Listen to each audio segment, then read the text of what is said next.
You get your kicks flying too close to stars? Because you're putting out some interesting radiation. Sounds like you're just the type of pilot the Vanguard's looking for. You might be Freestar Ranger material. Give it your all out there. Supra et Ultra. Don't mess with me! You think you're just gonna walk up here and get us to surrender? You killed a Terramorph. Holy shit. So tell me, stranger, how do I know you're gonna deal straight with us? Make us look good out there, recruit.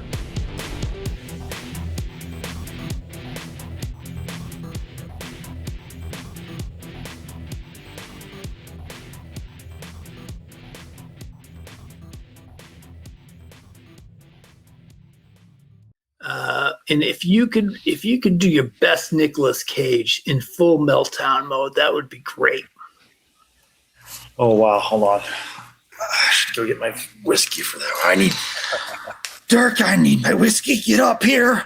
We got some stuff from Neon, and I think it made me see my own future. And it was late for where I was late for work. It was late for work. My work was late for me. Kenny, that was really good. Very good. Well, that was my attempt at Nicolas Cage impersonation while I was on the Starfield After Dark show this week, hosted by Pedro. What do you think of that, Jax? That was awesome. It was completely unexpected. I got to sit up and be in the sidelines and watch you guys all perform like little monkeys for me. It was awesome. I was in the peanut gallery throwing peanuts at you guys the whole time. Yeah, that was definitely out of my comfort zone, but a lot of fun to appear on somebody else's show like that. And Pedro does like a proper show. We're just a couple of old dudes talking about the game, but Pedro runs a really good show. It's about an hour long each of the show. They're every Wednesday night at, is it 5:30 Pacific? I think 7:30 Central. So yeah, 5:30 your time. Okay. Yeah. So I'll be sure to put a link in the description below. But all of us panelists, we had some fun doing some zany stuff like that. But then we also kind of got into a lot of the stuff that you and I have covered up over the past couple episodes with Starfield Dead. Is Starfield or Starfield's alive, right? Right. There's a lot more more on the serious side, business side of news going on. So when you talk about that stuff, it's hard to be lighthearted and zany when you're talking about people losing their jobs and the future of something that you hold so dear. But you got to kind of keep it light, so you throw in some other stuff, which was what you guys did. It was a good show, really awesome show. Yeah, so I look forward to the chance to go back again. I just got lucky with Nick Cage though, because I've seen a lot of Nick Cage movies. He's one of probably in my top 10, and so I know him pretty well. But the guy didn't say something like do it in the voice of Meryl Streep or something. Oh yeah, huh? Well, I would have tried to just do a quasi-British female voice, I think, for that one. But the guy directly above me got Kermit Mossy. He had to do one in Kermit's voice, and he nailed it. I would have just had to turn my camera off and walk away in shame because there's no way I would get a Kermit voice. I don't know Kermit. It's been 35 years since I listened to Kermit. Yep. Well, folks, welcome back to a Starfield Report podcast. I'm your host, Kenneth Smyson, and with me, as always, is Jax. How you doing, Jax? I'm doing great. How is everyone today? Doing good. I hope everybody's doing good. It's been a good week with some more positive news, despite the restructuring. But I think as the layers of the onion are peeled back, we're starting to see that everything is going to be okay. And the panic is settling, it's subsiding. As I predicted. So exactly. I think a lot of us that are like, it's funny how this isn't the first time this type of thing has happened, right? It's happened with Fallout 4 probably back in the day. 76 has been dead several times. Yeah, right. I mean, so it's not and we're always like, it's not dead until all of us decide not to play it anymore. Yeah, that's when a game dies. We're all playing, so it's not dead. It's not going to be dead for a long time. Yeah. And it's obviously it's a different metric because with Starfield being a game on a day one Game Pass, that did directly hurt the sales of the game as far as the copies sold, of course. But Microsoft has like 30 million worldwide Game Pass users, and so and it's what it ranges anywhere between $10 to $18 a month. There's like 3 different plans, I think. I'm not a Game Pass sure. 25, and Asha Sharma came in, and one of her first big move was like, "Hey, I think this was a mistake. We're gonna bring the price back down to like $20 a month." I think when they went to 25, I think a lot of people said, "Meh, that's enough. I'm not doing that anymore." I had happened to quit quite a bit before that. When I realized Starfield was going to be my thing, I was like, well, I'm not paying $20 a month every month for the next 5 years. Yeah. When I can just go buy the game and just play the game without having to pay every month. Yeah. So, yeah. It's like 15, 13 something, or I think to 20. There's like 3 different levels. Yeah. I mean, so you're looking at $400-500 million a month that they're making a month. Right. And so since they have a hard time being able to track that monetarily, I guess that's why they used a different number and said that they've got over 1 billion hours played in Starfield. Mm-hmm. This is the first game in a brand new franchise, and compared to Elder Scrolls 1, compared to Fallout 1, Starfield is freaking killing it. Yeah. Well, even comparing it to, say, Fallout 3. Good as the 5th edition of the Elder Scrolls game. Well, no. Give it 5 editions and let's see where we're at. Let's come back. Oh, yeah. Yeah, exactly. So. Yeah. And that's every studio that does a brand new IP goes through this struggle. All right. So let's get into a little gameplay chit chat for the day here before we get into the mission. Of course, we're doing the deputized mission for Freestar Rangers this morning. But I had some shenanigans this week. And it's a little bit of mixture of gameplay and mod talk at the same time. Let me go ahead and share Smyson shenanigans. So one thing I've been doing is just really trying to get into the character of my Cyber Runner. Gameplay and character-wise, role-playing her. And as I've mentioned a couple times now, the stealth missions are pretty challenging, or the stealth is pretty challenging. But I'm actually on picture 2 here. So every time I've tried to do anything stealth related, it was always during a quest. So all the UC Vanguard quests, and of course the Galbank heist right there in Aquila City to kick this one off. And I've always had such a struggle. Right, but super scripted. And I think what it is certainly line of sight is much more likely to be triggered than past games. But I also think there might be something with this. They might have a higher level of alertness when it's in a proper quest, because this picture here I'm showing you, this is the what was it called? This is called the Abandoned Tower, and this is probably a new POI since Freelance came out, because I know they added a bunch, and I had never seen this one before. This was a lot of fun going through this, but I was able to melee stealth kill 2 guys in the tower pretty easily. And so if you guys are ever exploring around and you see this POI, it was just a fun little, like 5 to 10, depending on how you handle it, 5 to 10 minute little action bit. The 2 guys I took out stealthily, they were so if you look at the tower, there's the larger gray top up on it that's like bulky. Yeah, so they were inside that part. And the first one, I came up a flight of stairs, and he just had his back to me. And I was actually wearing my spacesuit, and I still stuck up behind him. Now, I did do what's that? There's that one pill that recon stem. It makes you quieter for 10 minutes. So I did have that going. So that probably did help with me wearing my spacesuit. But I snuck up behind him and got him. And then also there was another guy somewhere in there in a different room. But when I got up on top of that, there's that extra little small tower. There were 3 guys up there, including like a little boss that had some I almost said enchanted stuff. He had some rare stuff, legendaries, some effects and whatnot. So, that's a fun little action set piece there. And then now, let's see the picture previous to that.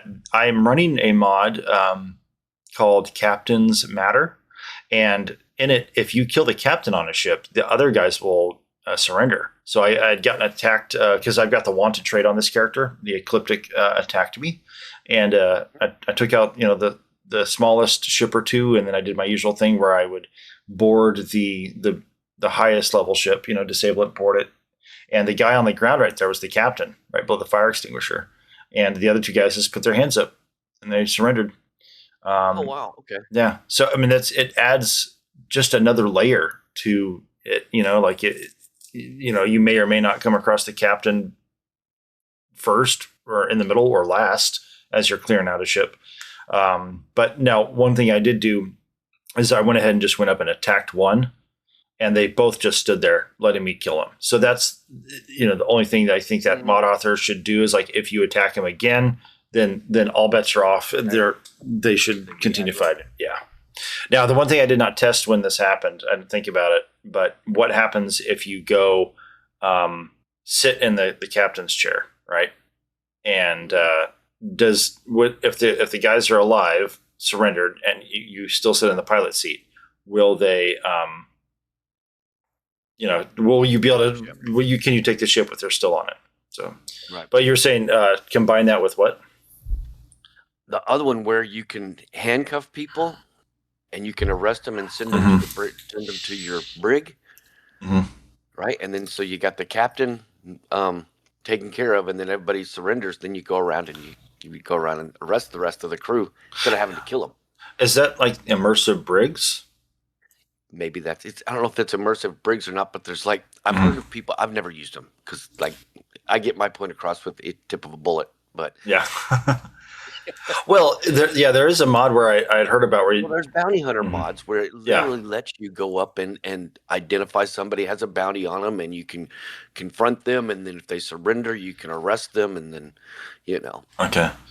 Yeah, because they added the Trackers Alliance aspect to that, where when you pop up your scanner, you'll see guys highlighted in red once in a while that are wanted, and you can fight them, kill them, subdue them. But yeah, there were actual just mods prior to that. Yeah, where if you have a brig on your ship, then you can put it to use.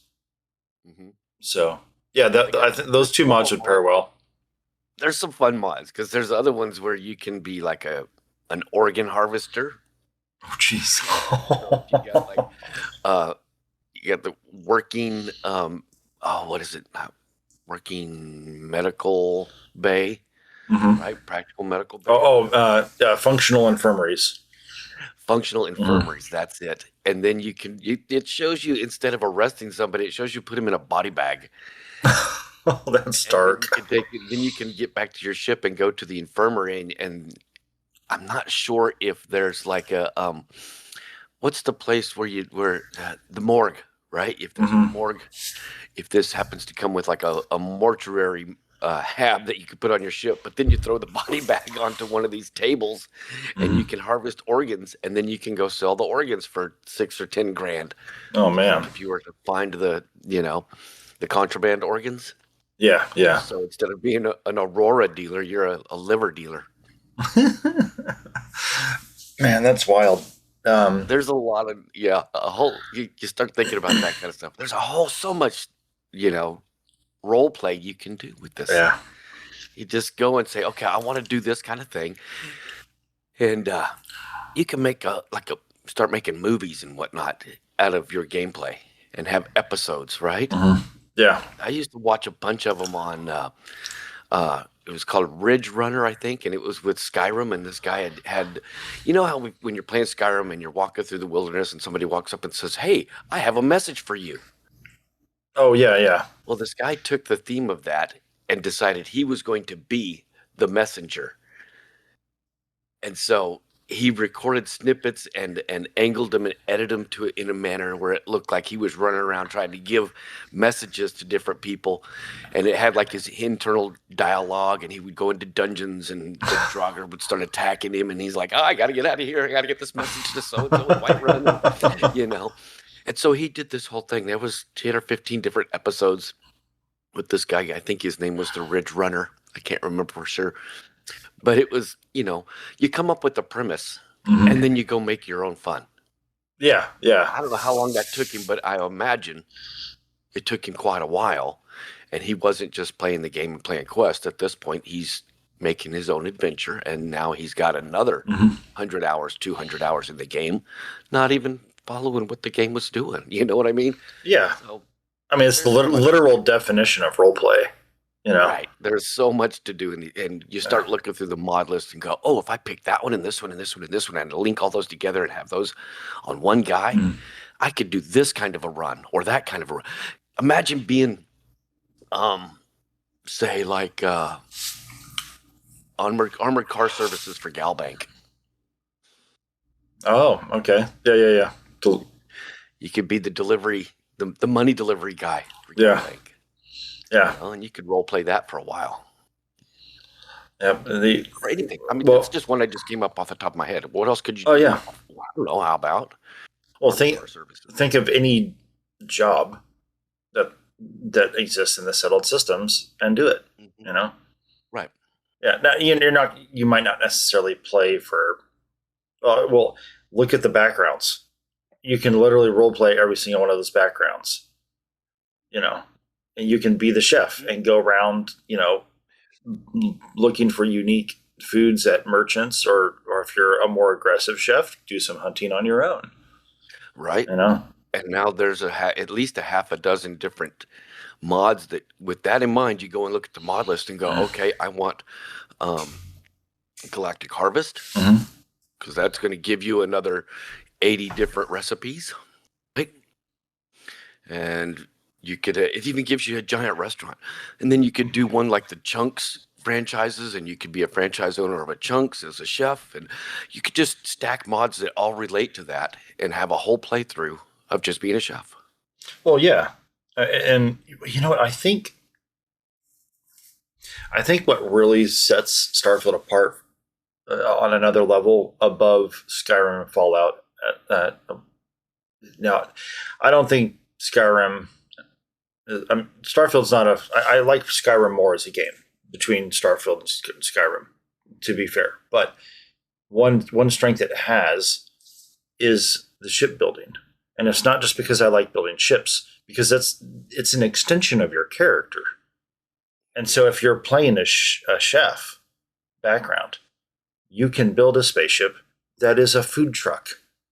You make sure to get like the Deimos living quarters is the only living quarters in the game. All living quarters have a galley and a table. Most of them have beds, but the Deimos living quarters explicitly has no beds, and it has 3 tables and the galley. So you could use that as your foundation of a food truck ship. Put that in there, then like throwing a captain's quarters somewhere else, so that way you've got your own little quarters to sleep in, and you just travel the systems. You could just role play that character, travel the systems, look at all the side quests that are have anything to do with food, or like there's the coffee bean one that you have to go kill the critter and he eats the coffee beans and shits them out. The poop beans. So you could have fun with that for a little while. They're one of your crew. There's a crew member you can get that has his background as a chef, because he has the gastro skill, whatever that is.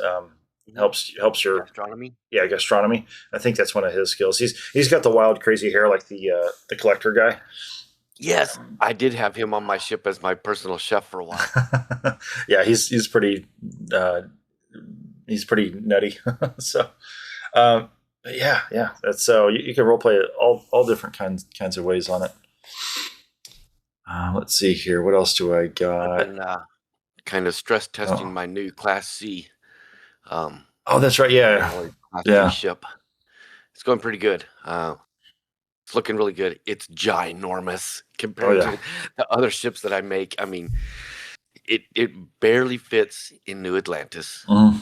It takes up the entire landing pad in Aquila. I mean, from one end to the other, from side to side. It's like just inches from hitting the lights that are on the edges of the landing pad. There's these like pillar lights, Yeah. and it just barely sits down in between those in Aquila. So, and then like the little round landing pad that you can build at your base. Darkstar has one it's pretty small, Yeah. but they don't fit on that. The back landing gear's hanging off the back of it, and the nose is off the front of it. Yeah. So it's a little too big for some of the things, but it's a big ship. I'm still like tweaking the different habs that I've got where part of it I need to do. I've got it set up to where there is a captain's quarters, there is a bunkers, bunks for everybody, and a mess hall. But I don't like the configuration because you like when you come up the stairwell and you come into it, you come in through the freezer, and then you have to walk through the freezer and then through the kitchen to get into the dining room to go into and I'm like, that's not quite right. I don't need to be walking through the freezer every time I go in here. So you have a 2x3 mess hall or 3x2. Okay. Go back to okay. So go look at my my hab showroom on those, because in some cases they, from one manufacturer to the next, they tweak the interiors a little bit. Right. You might get lucky and a different one has a better flow, even, because I'm assuming that's buried in your ship, so you wouldn't see it anyways. Like you wouldn't see it on it's completely in the middle. It doesn't matter what the outside looks like, but I need the inside to flow properly. Yeah. So go through the 3x2 mess halls video just to see if there's one that actually might work a little better for you. Yeah, that's what I planned on doing, was that, and then you looking over some of the SPE. Oh, true. Wait, do they have 3x2s on that? I don't know, but the Avant-Garde has 2x3 shrouds, 2x2s, I think. Okay. So I'm not used to using these big giant habs, so I'm not real familiar with them. But that's part of the fun of it. That's part of what I get out of it, is sitting down for 3 hours and tweaking my ship. Yeah, that would be hard though, because the freezer and the kitchen are always like right next to each other. So there's that's a tough one. But I mean, you could always I can move some stuff around. I can add a companionway to move the whole box forward or backward, to adjust where I want the door to come in, because I use the place doors yourself. So and then I'm using the special edition ladder, or not ladder, but stairwell. Okay. So I've got a central stairwell that goes from the landing bay straight up. You come in the landing bay, and then it's a circular stairwell that goes all the way up to the back of the new, is it Cabot? What's the new double-decker cockpit called? Oh, yeah, the Terra Armada one. I'm drawing a blank on it right now. Actually, I come into the rear side of the lower portion of that deck. Oh, gotcha. Okay. Yep. So the whole stairwell is like all on the left-hand, the port side of the ship towards the rear. Okay. It goes up, and then into the cockpit, right? So I got to make sure that everything orientates to a door opening up on the port side of whatever hab that I put there. Oh, okay. Yeah. Or to the fore, either port or fore, because you could go forward into the ship once you get to the deck level 2, if you wanted to go forward into the kitchen area, or port into the kitchen, or starboard into the kitchen area. And so you're using is it the SPE stairwell?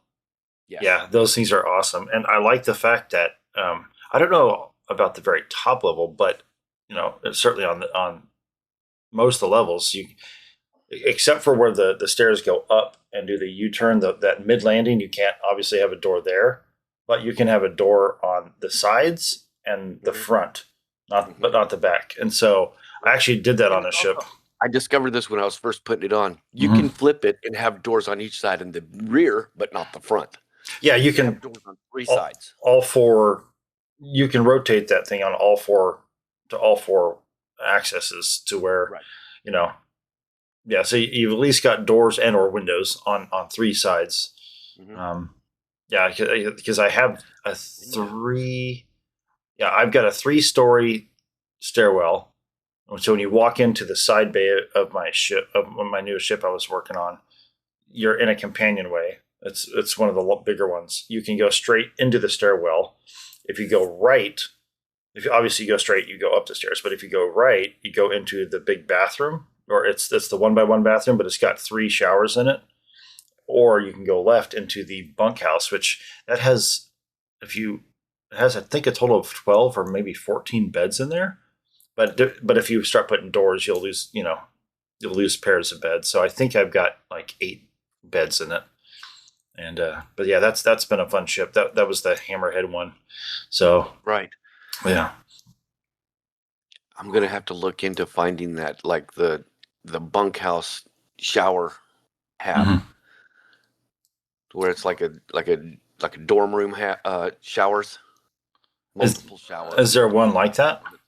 Didn't you just say you had a 1-by-1? Oh, well, it's under the SPE, so it's bathroom 4 and bathroom aft.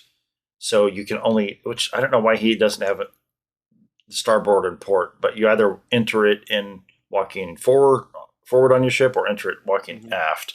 If you enter it walking forward on the ship, you've got a shower on either side with a bathroom stall and then sinks.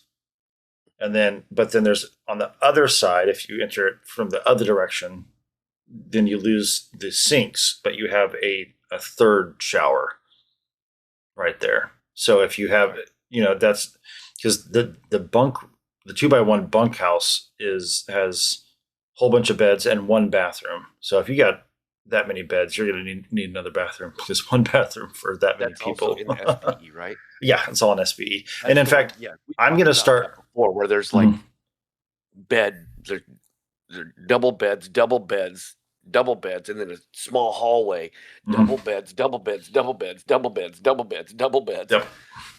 Yeah. Yep. There's a ton of them in there. But yeah, I was thinking about that. If I used that, which is what I usually use on these bigger ships, because that shows a larger crew. If I've got a crew ability of 15, I need like 15 beds. Where am I going to come up with 15 beds? Yeah. There. Yeah. And then you take one of those large bathrooms, like you're saying, and attach that to it. And that gives you, and then you have a mess hall attached to that. That's your whole living quarters right there. That accommodates 15 crewmen. Boom, you're set. Your whole crew is set to live. And that's what I'm tweaking now, is getting the whole layout of the ship to where it flows and it feels right when you walk in and you turn a corner. You're like, oh, that makes sense. That's where the kitchen is. Oh, that makes sense. The brig's right there. Yeah. Well, it also add a 2-by-1 cargo hull, because if you actually 2-by-3 cargo holes on it right now, just to take up space. I was just making the box to put all of the structure around it. Gotcha. Ship. Okay. So now I'm going back and going, okay, what makes sense in this space? Gotcha. Okay. Yeah, because that's what I would recommend for the next to the crew hall, if you can pull it off, if you have a cargo. I want to do the Owls 1-by-3 med bay. I love that med bay. Okay. I want a hangar with the car in it. Yep. I need a brig. I need a cargo space. But see, I've got, let's see, either 5 or 6 deep and 3 wide.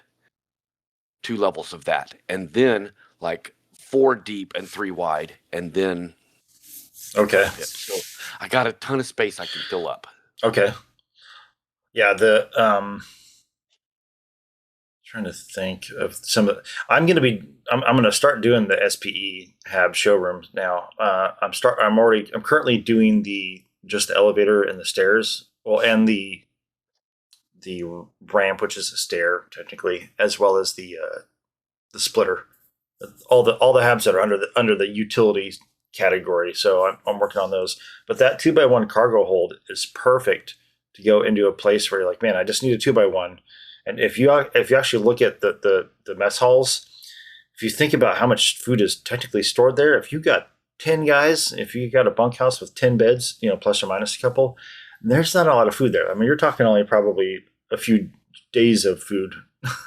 I've got 2 empty spots that I needed to fill, and I put them by one. Let's see, 1 deep and 2 wide, which those are hard Okay. to come by. But I just put them in chunks of space there. Boom, boom. I don't think there's even doors going to them. Okay. But turn those into food storage. Mm-hmm. Just have them blank, and I could fill them up with racks and sacks of food and boxes of oranges and shit like that. I mean, you can either do a couple 1x1 storage rooms or companionways, just the vanilla ones, because those always have stuff on the walls, and you can connect those two directly with the door. And you can do the 2x1 cargo haul SPE, or you can do the 1x2 if it's too wide, so it's a 1x2 technically. You can do the 1x2 companionway SPE, and then, like you just said, throw in a bunch of racks and food and stuff. Use the Better Living mod. I don't know if Sweet Pea's Tailored Spaces has anything that would be decorative like food, but well, she does have a lot of stuff. She's got like 4 or 5 different bar setups where it's got different bottles and glasses and shot glasses and different drink mixing glasses and stuff like that. There's bars, there's kitchen stuff. I'm sure she has racks that are already preloaded.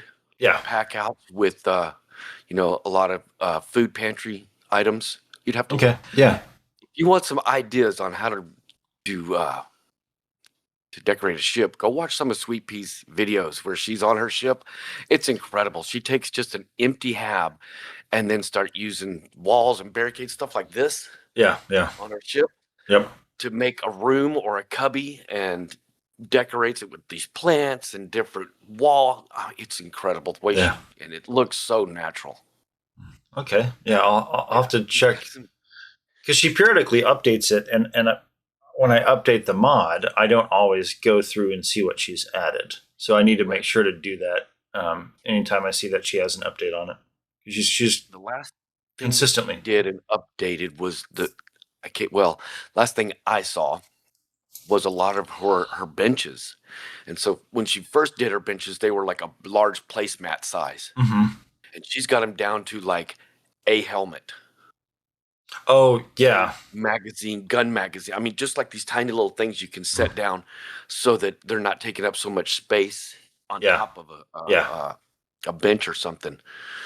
So you could have 2 or 3 of them really close together, and they all still function properly because of the way that she's done it. She's marvelous at that stuff. But I can't wait for the new, I think when the new Dark Star drops, I think he might have some alternative benches, maybe. If he does, then you can take a room and really deck it out with all your Dark Star benches and Galactic Harvest benches and your normal benches that Sweet Pea has gone through. There's several people that have gone through and made mods with different bench styles. So you got plenty of options to play with that stuff. But you can make a whole room as your creative, this is my workspace in this 1x2 hab or this 2x2 hab. If you got a lot of space like I do. Yeah. Oh yeah, definitely we can go to town with some of that stuff the modders have put in. All right, there's a couple other screenshots I want to show here. Okay, so this was the Surveyor ship, which this one was random ship floating out there, and I boarded it. It was a couple robots that crewed it, like the Vasco style. And they asked if I was there to pick up stuff. And I said no, but I should have said yes just to lie and see what happened. But they were like, oh, okay, well, goodbye then. But then I literally right in front of them stole from the captain's locker on the ship. There's no people on the ship, and they're, living or dead. So it was just an interesting, little encounter I had. Yeah. I've run into that a couple of times. It's not as new as you might think. It's just rare, I think. Okay. And so I ran into that before Free Lanes, I'm pretty sure. Oh, okay. Pretty sure I've read. Yeah. And it's just a random, and it's like they're out there. I'm not even sure I understand what it is that they're doing. But if you say, yes, I'm here to collect samples, they'll give you samples. They'll give you stuff. Here, take this, uranium, or take this iron or whatever. And they give you 5 or 10 of whatever it is, and Oh, okay. that's it. Okay. Ah, good to So know. I think something could be built upon that. You know what I mean? To have this random thing out there where it would be nice to have a random store, and Yeah. maybe once you find it, then it's always in that location. So instead of having to go back to Aquila to find rocks, you could go to this place, and on that ship, you're going to have all the uranium and the iron and the gold and silver and all your That- different rocks and minerals. That's a really good idea for a mod. Yeah. Have a mineral store somewhere, because Midtown Minerals is the most consistent one. I mean, Mining League and Neon, he's decent, but his resource inventory is never as much. He's like second best, and I don't think New Atlantis has one at all. No, just Jameson Mercantile has a random smattering of everything. Yeah, you might get some. Yeah, I think she always has some kind of ore, but it's a very small selection. So yeah, and then it would just be one jump and one load screen away from being in a store to buy minerals, right? Yep. I need 3 more. God dang! I need 3 more copper to finish this thing. So and that's why you got several choices. You could go all the way back to wherever. Mm-hmm. Land your ship, get out of your ship, walk through town, go into their building, go into or you could cheat mod or control console your way into having a few. Yep. Or if you're wanting to stay immersive, have a ship. Yep. We need to make a run over to, this system and go to the surveyor and pick up some gold or pick up some silver or iron or whatever. Yeah. Yeah, that's that. It's funny how you don't really even realize you're having an idea until you start to flesh it out and go, Yeah, maybe. Just maybe. Well, yeah, for a couple ore or items that are common enough that it's not challenging to find, I'm not going to spend. I timed it once. I was in a random system, and I'm like, okay, I need a couple ore. How long does this actually take? Well, so you can fast travel to Aquila, but then you have to be scanned. Unless you've been, I think, strictly in Freestar space since you were last scanned, I think then you will be rescanned again. So that takes 10 seconds. Then you land, and then you can at least fast travel to Midtown Minerals from the landing pad once you pull up your map. But then by the time you get inside, then by the time you get out and then go back to where, well, unless you're building stuff on your ship, I guess that saves you a little bit of time. But yeah, it takes like 2-3 minutes. I'm like, all those little chunks of time, that Right. Yeah. Now what I do though is I collect everything, and I've got a lot of cargo, and I try to make sure I have like at least 10 of every resource, be it gas, liquids, or components. That's funny you say that, because I stopped picking up guns and armor if they're not worth like 60 or 70,000 credits. Yeah. But I'll stop for a piece of gold. I'll stop for a piece of iron. Yeah. Let me do that. Yeah, because eventually, if you just build an inventory on your ship of all those components, and resources, then you're going to be fine for that. Yeah, for base building. Yeah. Yep. And then the last thing I want to show us is a very, very, very useful little mod here called Evasive Stealth Drive Fix. And so I was having an issue where on my big Event Horizon 2 ship, when I went into free lanes, when I Super Cruise mode, right, I hit my warp speed, game instant crash to desktop. Oh no, I'm tripping. It's not free lanes Super Cruise. Totally brain farted on that. It's when you go in, when you boost and you have the stealth module on your ship to make your ship go invisible. So it's the literal cloaking of the modules, the invisibility that affects it. That's what it is. I'm sorry. Okay. And so it has nothing. Effect is per module, the way that the game was currently programmed, and this turns that from per module to take the entire ship as a unit. Instead of having to shade 150 individual components, it shades one ship. Yeah, that's how how I read that. And so, yeah, because I was so excited. We reduced the load on the engine, on the game engine. Of course, yeah, shading one thing rather than 50. But yeah, I was so excited with this new ship I'm working on. I've got every single piece of equipment that I have found so far. I think it's about 10. So I've got like the microreactor, and then there's one little kind of oblong satellite dish thing that like it calls in allies. So I don't know how it interprets calling in allies. Mm-hmm. I'm thinking maybe if you're part of the Freestar and you're in Freestar space and you get into space battle, maybe Freestar Rangers show up. I don't know how that works, but yeah, so definitely worth it. Mod video. Yeah. Yep. I'm going to put one of these. I'm going to get a comm spike, and I'm going to get an invisibility cloak, and I'm going to get. Oh yeah, I went through all the equipment, and I'm like, before I even put them on the ship, I literally just put physically each of the equipment modules right there in the builder, just floating in the air. And they're like, okay, these are all of them. Now where do I put them? Because some of them are bigger and smaller, and they just look better in certain places or not. So the Dark Star mod also adds, like, you can get the comm spike instead of having to go through the Crimson Fleet quest line. You can just get the comm spike, but then it's got like 8 different models that you can choose from. Yeah, for what the comm spike's going to look like, whether it looks like a shield array, or whether it looks like an air duct that's coming up the top of the ship, or whether it looks like some kind of little mine that's sitting on top, So you can model it, and if you want to have the comm spike and the shield array, you can match them, make them look the same, and then you can have like 2 snorkels sticking up on the top of your ship, but one of them does one thing and one of them does another thing, but they look the same. Yeah. So if you're like me and you want to be symmetrical, you don't want to have weird stuff on one side and not the other. Yep. Then you can match them all up like that. Gotcha. Yeah. Some of them do pair really well right next to each other, and I try to be logical in how I place the equipment. Like they're the conduction grid, which is the Crimson Fleet thing that helps your shields, but there's also one of the new equipment pieces that help your shield as well. I try to put them near the shield on the ship. It just makes sense,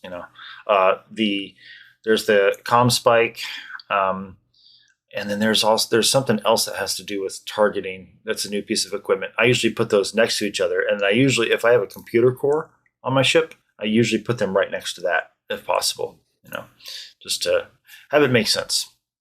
All right, so now we're going to go ahead and get into the great Laredo caper, and because we've had a lot of good gameplay talk so far this morning.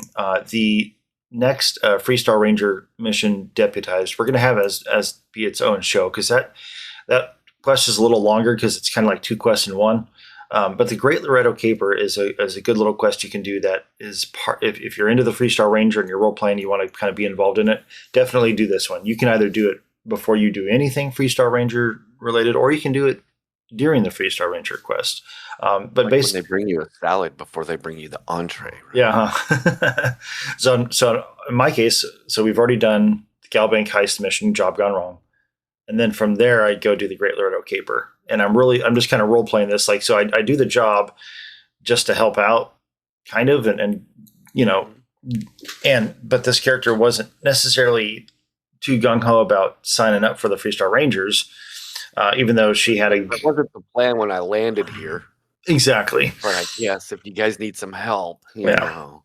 Well, the Great Laredo Caper is a great way to role play your way into the Freestar Rangers, assuming the Galbank part of it didn't help you, or didn't entice you enough.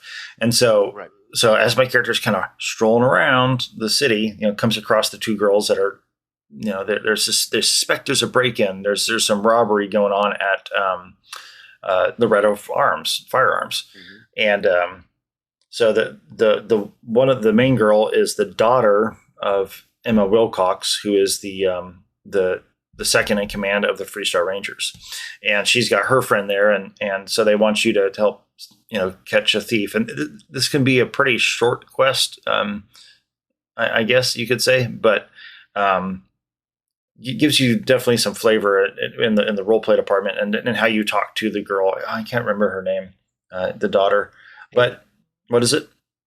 Annie Wilcox. That's right, Annie. And so she tells you, best friend is one of the Cartwrights. The Cartwrights from Bonanza.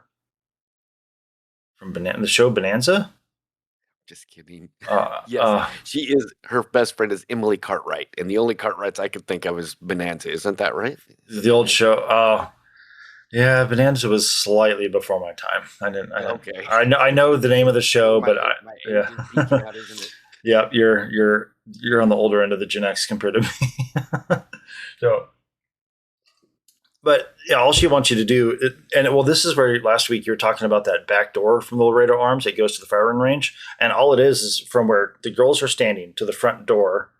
If you walk between the two of them through that little courtyard around the corner into the alley, that's where that door is from Laredo Arms to go into the gun range. And all you have to do is wait, which it's annoying that I think they introduced that mechanic in Fallout 4 where you have to sit or lay down to wait. It's really annoying. But just the closest one I could think of is literally inside Laredo Arms. So run inside, sit in the couch, or wait. No, because there's a chain link fence across the courtyard from the back door that you're supposed to be watching. Okay. There's a chain link fence, and there's a little public bench there. Oh, okay. So that one. Okay, that over there, and I sat down there until 11:30. Oh, okay. Yep. And then I thought, okay, I don't know exactly where I need to be, but there's a spot right over there with some scaffolding. And I jumped up onto the second level of the scaffolding and crouched and backed into the corner in the shadows and sat there and went, okay, here we go. I got him now. I'm going to have to sat and waited, realized everything's going on up behind me up on the other side. Oh, God. Yep. Well, the game eventually will put a quest marker above the guy. And that's what happened. The little dot showed up. I'm like, I'm not even in the right spot. Damn it. Yeah, and he starts. He's crouch walking down the alley, and you go up to him, and you just talk to him, and he tries to like say something, and he's like, "Oh, basically, like you caught me," and then at that point, a guard runs up, and doesn't even have that guard doesn't even have a name. And turns the guy in and when I was talking to Annie at the very beginning, at one point I was able to use the wanted dialogue with her. I was able to say something to the effect of I know what it's like to be in trouble with the law, and so she kind of had like a little bossy attitude, like, well, don't be getting in trouble around here or something like that. Right. You know, you won't like the way the law works around here. Yeah.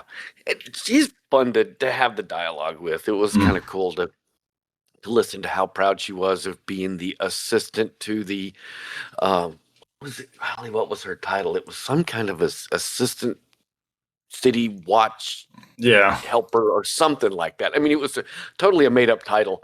Yeah. And her friend had a made-up title on top of the made-up title. Like the assistant to the assistant. Right, yes. So it was cute. It's a cute little it's a cute quest. Yeah, a cute little quest you can knock out in just a few minutes. And then it gives you the flavor of the town and kind of what's going on.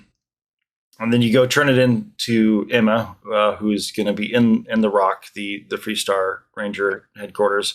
She's up in the bar at a table, and then so when I turn bar and police station, yeah, and none of the conversation seemed to really connect with the fact that I'd already done the Gal Bank heist. And then as soon as the reward was completed and the Great Laredo Caper quest was completed, at that point I can talk to her about the deputized mission. And when I do, we just start right into that without any apparent acknowledgement of one or the other. You know, right? They don't reference across each other, which would have been kind of a nice thing to do. I mean, the whole thing, and the way it is whole set up, you've got the sheriff at Galbank, and he tells you to walk across town to the sheriff's office and go talk to his second in command if you're interested in, putting on a badge. Okay, I think I'll do that, but I got to go to the bookstore first. Well, then you happen to run into the daughter, and the daughter happens to be the child of the woman that you're supposed to go talk to. It just seems like you kind of missed something there in the writing that should have really connected. You should have been super easy, just connect those a little bit. Yeah, they could have just done a little bit, dialogue wise. Now, however, since I have continued on and done the deputized mission and continued playing a little bit, Emma will just in passing, if you're walking by her, she'll say something to the effect of, "Oh, that girl's out on another mission again," or something like that, implying that Annie's still out there doing her detective stuff. So, but yeah, that was a.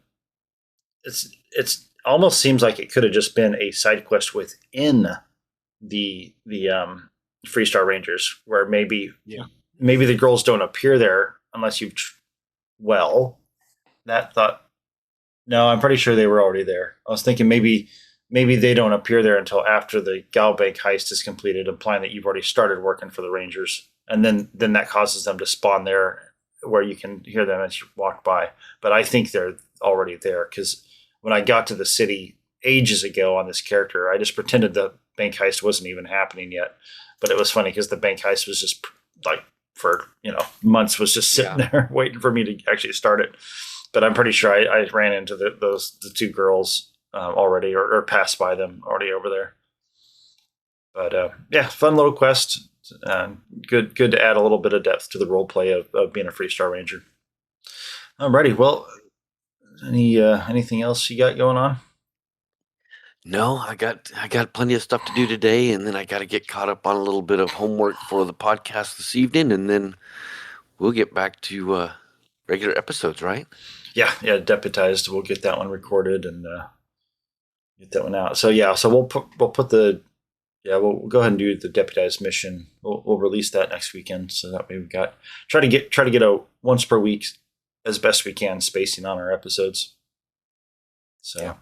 And I am going to start I think I already mentioned it, but I am going to start the Shroud Premium Edition hab showrooms with the utility habs, the ladder, or the elevator, stairs, splitter, and the ramp, which is basically just a single staircase.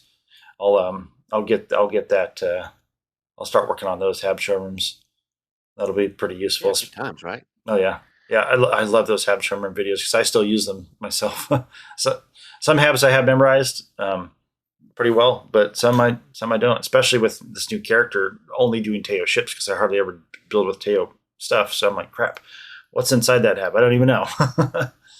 So, speaking of Teo, the Teo ASC mod, yeah, that one's got a lot of external stuff, and so I'm trying to use that. I used some of that to build out my new ship. There's nice. a mod where it's got like a dot, an attaching anchor, and then it's got a second one here that floats.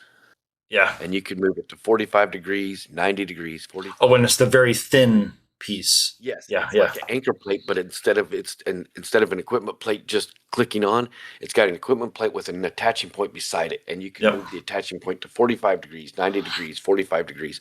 It's got them vertical, horizontal, or perpendicular. Yep. So depending on where you want to place it. So anyway, I used that to put anchor spots in spots that there shouldn't be, but now there is. No. Super duper handy. That ASC tile one. I got the Deimos one and the tile one, and there's a bunch of cool parts in the Deimos one. It's got all kinds of shielding and stuff like that. That's pretty cool. The new one, the tile one, has a whole bunch of functional little stuff. Okay. To fill out gaps and to fill in spots and to make a lot of anchor points. And so the two of them combined together really expands your building a lot. Nice. A lot. So yeah, I'm glad you brought that up. That is a cool one. Nice. Yeah. It's a good mod. I've used some of like the little parts out of it. There's like this little tower thing that starts off wide and it kind of gets narrower, or you can flip it upside down so it goes as it goes up, it gets narrower. So you can put that on there just to I put my shield generator on that on my Event Horizon 2 ship. I put that so it comes up, gets wider, and then the shield generator ball is just sitting right on top of that. Plus there's the antennas are awesome.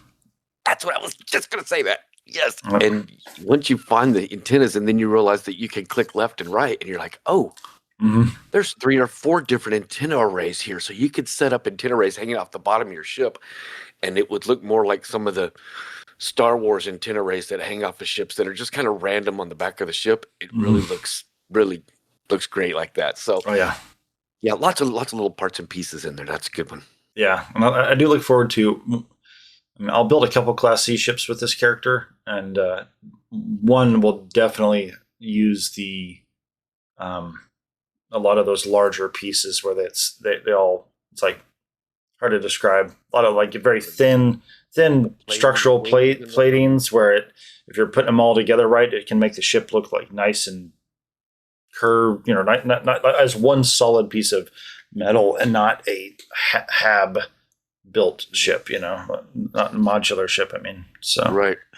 And since I already had a specific design for the new ship, I was not able to explore a lot of that stuff because I specifically was trying to get a look. There's a look I want, and all of my ships have it, from the Class A to Class B to Class C. They all have this run across the same line. It's like when you look at a DeSoto from back in the 50s, it's a DeSoto. It's not a Cadillac. It's not a Ford. It's a DeSoto. It's different. All of mine have a specific build style. Yeah. So that when you look at them, you're like, that's a Jax Wiley Shipyard's spaceship right there. Obvious, right? Yep. So, but now that I've got the 3 ships that I wanted to build, I've got them built out. So now it's just reproducing them in the CK at this point.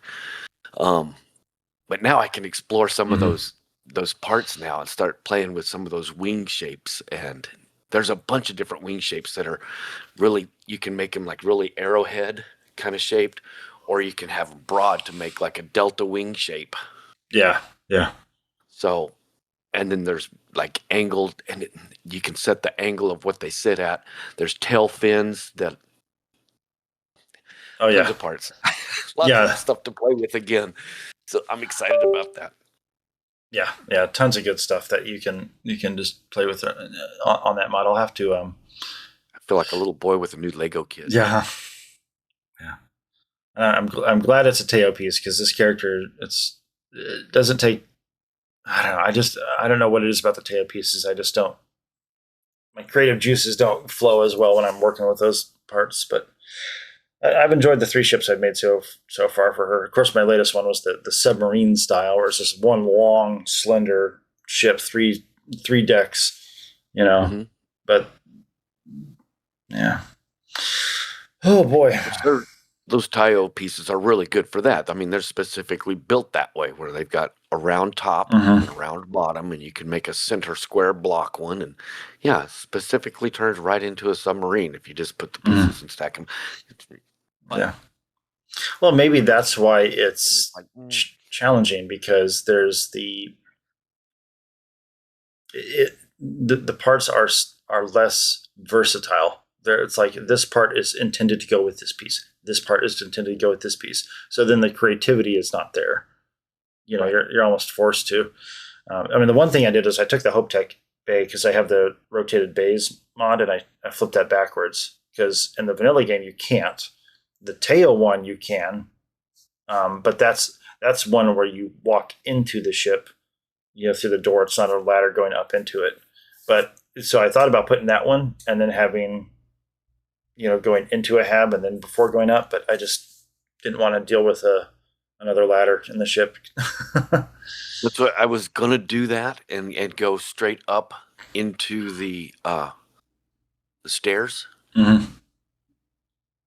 But I also have the floor where I walk in. All of my ships you enter from the side.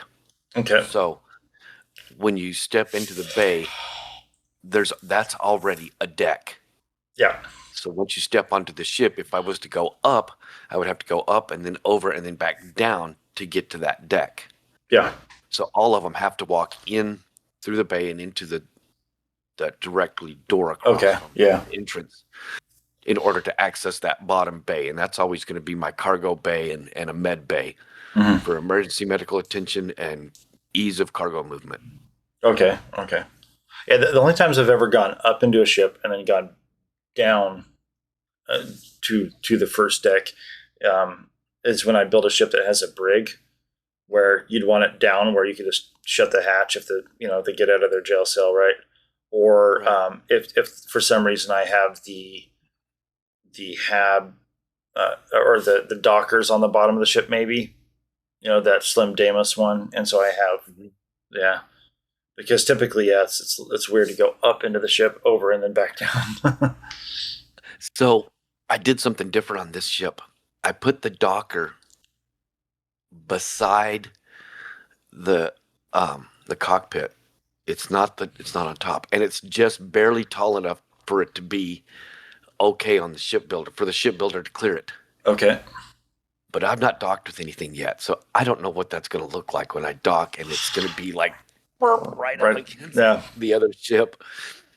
So I'm going to have to go experiment with that also. Well, I got to go take out a ship captain, so looks like I'm going to have the opportunity. There is a mod that extends that ring, and to allow you to dock, have your docker. Yeah. I tried putting the docker behind with what you're talking about, where it extends it out, and I tried putting the docker in a spot and then putting a cladding over it, kind of merged the two in together. It wouldn't let me. And I think it's because my ships all have these wings that stick out the sides, and so yeah, too far out the side. Okay. Yeah, the docker didn't go far enough out the side. It's okay.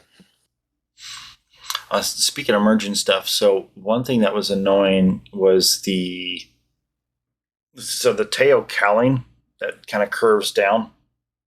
All the ships have like a one by one cowling that kind of slopes or angles down. Mm-hmm. Deimos has one, Nova Galactic has one. Right. And the tail, well, not all of them. The front one has like two thruster holes. Well, no, not engine brake, just a cowling. Okay. Yeah, it's just something that like the Deimos one angles down. Clamshell almost. Yeah. So the Deimos one angles down and goes flush with the cockpit if you have the Deimos cockpit, right? The Nova Galactic one is the one on the Frontier, where there's three equipment attachment points. Well, the Teo one doesn't have any attachment points on it. And so I was able to, I got a little crafty, but I drop merged I put the Frontier one down, and then I drop merged the Teo one into it. I was able to do that. So now I've got 3 equipment points that look like they're attached to the Teo one, but they're actually attached to the Frontier one that's completely buried inside the Teo one. You can see a little bit of it sticking out on the front at the very bottom, but I think that's the only spot it clips through, but you wouldn't even notice it. So yeah, once it's all built up, if you didn't know if you didn't do it, you're not going to pick out that tiny little detail sticking out the top there. Yeah. So that was annoying that the Teo, they have those side plates that you can toggle over to have an equipment plate right in the middle, or equipment point right in the middle. So that's useful, but the Teo stuff has a distinct lack of equipment points for weapons and stuff. Check out the Chris High Industries mod. Mm-hmm. Okay, so that gives you equipment plates that double as your engines, and then it gives you decorative engines. Okay. It gives you the same thing with your reactors, and the same thing with your grav drive. So it gives you some freedom to just put equipment plates out, and then you can put your drives for decoration to look the way you want it. Gotcha. But what he's also done is he's gone through all of the structural pieces, and gave them the ability to tilt, right? Yeah. So you could flip them. You could flip them upside down or right side up, and you can put them at 15 degrees, 30 degrees, 45 degrees, and so on. Okay. So it gives you a lot of versatility. I don't know specifically that he's done that with those, but as looking through it, you find some differences, and some of them are additional attaching points that he's added to some of the parts. So you might check that mod and see if that does what you want. I mean, you've obviously found a way around it. Yeah, I was able to. The mini bracer would also be a good. The which one? Good choice for that. The mini bracer. Oh, yeah. Is that inside of what you're talking about? But then you might have the mini bracer kind of sticking out the nose of. It wouldn't stick out, but I'd be concerned that the equipment module would sink too far down into it, where it looks like it's half buried. Where right now, when I've got the Nova Galactic one right below it, it It's right on. it's right on the. It's just it's slightly merged, but just so minuscule that you don't even realize it's not even. Well, that sounds awesome. Yeah, so it worked out. Yeah. All right. Well, that was another good episode doing the Great Laredo Caper, and so our next episode we'll be back with the deputized mission, because when you go to do that mission, folks, be prepared for it to be a little bit longer, because you have to do a mission board mission first, just like how they have the Trade Authority kiosks or the Bounty Hunter kiosks, around. It's the same kiosk, but it's a special Freestar Ranger kiosk in the rock where you go up to it and you can get a bounty. It's basically doing a special Freestar Ranger bounty. So they have a few options to pick from, and the options are probably always randomized. Go to a different location and take out this guy, or maybe potentially kill it. Take out an enemy ship. So I did one where I had to go into a facility to eliminate a bad guy. So that depending on which one you pick, that could add 15, 20, 30 minutes of game time, depending on how you play. Exactly. Yeah, so just be prepared. You'll have to do that before you do the Montera Luna mission itself. So you're looking at probably a good hour of gameplay or more, depending on how long you drag it out. So we'll talk about that next week. Yep. So that'll be our next episode. Yep. So alrighty, folks. Well, thank you so much for joining this episode of Starfield Report Podcast. And thanks again to Pedro for the Starfield After Dark show. And once again, guys, go check that out every Wednesdays at 5:30 Pacific, so 8:30 Eastern. And it's usually about an hour-long show, and rotating panel of guests that get into some wacky, zany stuff, but also we'll talk about some more serious stuff, assuming there's serious news to talk about. They stream it live on YouTube, so if you want to join the chat and watch along, it's live on YouTube, so that's kind of fun. Yep. You get to be a part of the community that way. It's awesome. Yeah, exactly. So, alrighty, Jackson, well, thank you so much for joining me again this week for some shenanigans. And any final words? Go out there, guys. Drive fast and take lots of chances. All right, folks. Well, we will see you in the Starfield. Then let me be the first to officially welcome you to the United Colonies Vanguard.